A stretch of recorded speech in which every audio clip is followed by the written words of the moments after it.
স্থানীয় সময় সোমবার ইউক্রেনের বিভিন্ন শহরে 40টিরও বেশি ক্ষেপণাস্ত্র নিক্ষেপ করেছে রাশিয়া।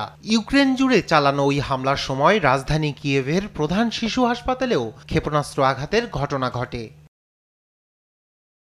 হাসপাতালটির যে অংশে ক্ষেপণাস্ত্র আঘাত করেছিল সেই অংশে প্রায় 20টি শিশু চিকিৎসাধীন ছিলেন বলে জানিয়েছেন হাসপাতাল কর্তৃপক্ষ। ওই হামলার পর ঘটনাস্থল থেকে চিকিৎসাধীন শিশুদের সরানো হয় অন্যত্র।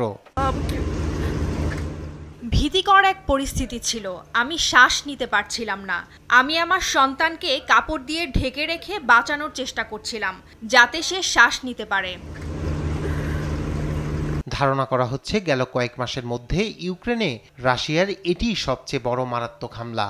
এই হামলায় হতাহতের সংখ্যা 2 শতাধিক ছাড়িয়ে গেছে বলে জানিয়েছেন দেশটির প্রেসিডেন্ট ভ্লাদিমির জেলেনস্কি।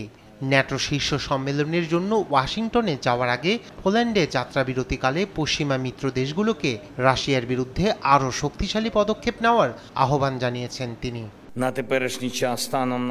রুশ সন্ত্রাসীরা আবারও ইউক্রেনের বিভিন্ন শহরে আক্রমণ চালিয়েছে। রাশিয়ার এই হামলায় 3 শিশুসহ অনেক হতাহতের ঘটনা ঘটে।